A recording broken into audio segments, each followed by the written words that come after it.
Kapag dumating ang panahon ng tag-ulan, isa sa pinakamalalaking kalaban ng mga nag-aalaga ng Nokis ay ang pabago-bagong klima. Minsan mainit sa umaga, tapos biglang uulan sa hapon, at sa gabi naman ay malamig. Ang ganitong kondisyon ay nagdudulot ng matinding stress sa ating mga alaga, at kapag stressed ang Nokis, bumababa agad ang kanilang resistensya laban sa sakit. Dito pumapasok ang kahalagahan ng probiotics. Pero bago natin talakayin ang dahilan kung bakit sila mahalaga, linawin muna natin kung ano ba talaga ang probiotics. Ang probiotics ay mga tinatawag na good bacteria o mabubuting mikrobyo na nakatira sa tiyan at bituka. Ang trabaho nila ay tulungan ang digestion o pagtunaw ng kinain ng Nokis, palakasin ang immune system, at labanan ang masasamang mikrobyo. Sa madaling salita, sila ang mga bantay sa loob ng katawan ng ating mga Nokis. Kung walang sapat na probiotics, madaling pumapasok ang mga harmful bacteria na nagiging sanhi ng diarrhea, sipon at iba't ibang uri ng impeksyon. Ngayong tag-ulan, mabilis kumalat ang mga sakit dahil sa basa, putik at dumi sa paligid. Dito natin mas lalong nakikita ang halaga ng probiotics. Ang unang dahilan kung bakit mahalaga, sila ay dahil pinapalakas nila ang resistensya ng Nokis. Kapag malakas ang kanilang immune system, mas nagiging handa sila laban sa mga sakit tulad ng sipon, respiratory problems at loose droppings o pagdudumi. Imbis na mabilis kapitan ng impeksyon, nagkakaroon sila ng kakayahang labanan ito sa natural na paraan. Mahalaga ring maintindihan na ang probiotics ay hindi gamot. Hindi ito magic pill na biglang gagaling ang Nokis kapag nagkasakit na. Mas tama silang tawagin na preventive support. Ibig sabihin, inihahanda nila ang katawan ng Nokis para hindi basta-basta tablan ng sakit. At kung sakaling tamaan man ng impeksyon, mas mabilis silang nakaka-recover dahil buo ang kanilang army ng mabubuting bakterya sa loob ng bituka. Kung iisipin natin, para itong shield o panangga na laging nakahanda. Sa tag-ulan, mas mataas ang panganib, kaya mas mataas din ang pangangailangan ng probiotics para mapanatiling malusog ang ating mga alaga. Isa pang dahilan kung bakit napakahalaga ng probiotics tuwing tag-ulan ay ang kanilang kakayahan na ayusin ang digestion ng Nokis. Kapag malamig at basa ang paligid, kadalasan ay nagbabago rin ang gana ng mga Nokis sa pagkain. Minsan ay hindi nila nauubos ang feeds, at kapag pinilit kumain ng marami, hindi rin nila natutunaw ng maayos. Ang resulta, may bara sa tiyan, hirap sa pagtunaw, at minsan ay pagdudumi. Dito pumapasok ang trabaho ng probiotics. Kapag may sapat na supply ng mabubuting bakterya sa tiyan, mas mabilis natutunaw ang protina, carbohydrates at fats na nasa feeds. Ang ibig sabihin nito ay mas maraming nutrisyon ang nasisipsip ng katawan ng Nokis. Kaya kahit limitado o nabawasan ang gana nila dahil sa lamig ng panahon, nasisiguro pa rin na kumpleto ang sustansya na pumapasok sa kanilang katawan. Ang tag-ulan ay kilala ring panahon ng diarrhea sa mga Nokis. Dahil basa ang paligid, maraming duming naiipon at mabilis kumalat ang mga mikrobyo. Kapag ang mga harmful bacteria ay dumami sa bituka, nawawala ang balanse ng good at bad bacteria. Ang probiotics ang nagsisilbing referee dito. Pinapantay nila ang tapatan sa loob ng tiyan para hindi masapawan ng bad bacteria, ang mabubuti. Sa ganitong paraan, naiiwasan ang pagdudumi, dehydration, at mabilisang paghina ng katawan ng Nokis. Kung ang isang breeder ay hindi nagbibigay ng probiotics, kadalasan ay mas maraming naitatalang pagkakasakit sa kanyang manukan tuwing tag-ulan. At kapag nagkasakit ang isa, mabilis na nahahawa ang iba, lalo na kung sabay-sabay silang kumakain at umiinom. Ang simpleng pagbibigay ng probiotics ay isang preventive measure na nagliligtas ng buong flock o kawan mula sa mas malaking problema. Kung ikukumpara natin sa tao, ang probiotics ay parang vitamins para sa tiyan. Hindi man sila makikita ng ating mata, ramdam ng Nokis ang epekto nito sa kanilang kalusugan at sigla. Kaya kung gusto mong masiguro na malakas at malusog ang iyong mga alaga, kahit sa pinakamahirap na panahon, dapat ay regular silang bigyan ng probiotics. Ang pangatlong dahilan kung bakit mahalaga ang probiotics sa tag-ulan ay dahil nakakatulong sila sa mas maayos na absorption ng vitamins at minerals. Kapag ang bituka ay puno ng harmful bacteria, nagkakaroon ng bara at hindi maayos ang daloy ng nutrients papunta sa katawan. Pero kung may sapat na probiotics, malinis at organisado ang sistema sa loob ng bituka. Parang highway na walang traffic. Kaya lahat ng nutrients mula sa feeds ay dumadaloy ng maayos at nakakarating sa dapat nitong puntahan. Halimbawa, ang calcium ay mahalaga para sa buto at pakpak ng Nokis.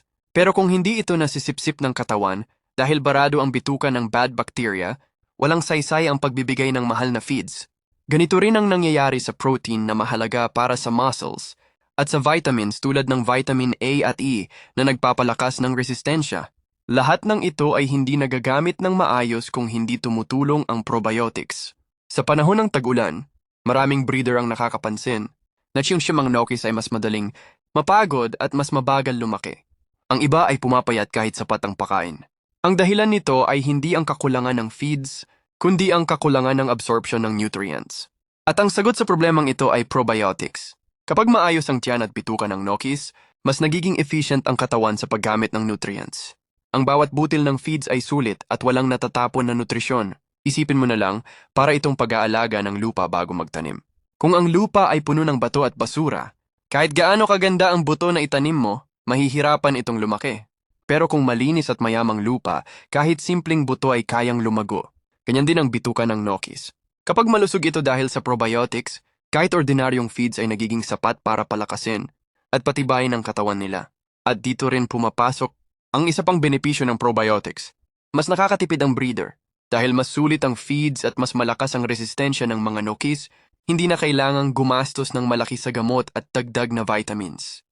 Isang napakahalagang benepisyo ng probiotics, tuwing tag-ulan ay ang kanilang kakayahan na magbawas ng stress sa katawan ng Nokis. Alam naman natin na ang stress ay hindi lang nakukuha sa pakikipagsabayan, kundi pati na rin sa pagbabago ng klima. Ang biglaang pagbuhos ng ulan, malakas na hangin, at malamig na gabi ay sapat na para bumaba ang natural na resistensya ng Nokis. Kapag stressed sila, mas mahina silang kumain, mas mabilis silang magkasakit, at mas matagal silang makarecover. Ang probiotics ay tumutulong para maibalik ang balanse ng kanilang katawan. Kapag maayos ang kanilang digestion at malakas ang immune system, mas hindi sila madaling tamaan ng epekto ng stress. Ang simpleng katahimikan ng bituka ay malaking bagay na dahil ito ang sentro ng kalusugan ng Nokis. Sa siyensya, tinatawag itong gut-brain connection. Sa madaling salita, kapag masaya ang tiyan, mas maayos din ang kondisyon ng buong katawan. Kapag masyadong stressed ang Nokis, nakikita agad ito sa kanilang kilos. Mabagal gumalaw, hindi makulit at parang laging pagod. Pero kapag regular silang nabibigyan ng probiotics, mas alerto sila at mas maganda ang energy. Hindi sila natitinag agad ng lamig o bigla ang ulan. Kaya sa panahon ng tag-ulan kung kailan hindi natin makokontrol ang klima, malaking tulong na kontrolado natin ang loob ng kanilang katawan sa pamamagitan ng probiotics. Minsan iniisip ng ibang breeder na sapat na ang vitamins para labanan ng stress. O nakakatulong ang vitamins, pero kung ang bituka ay hindi maayos, hindi rin sila lubusang nasisipsip ng katawan.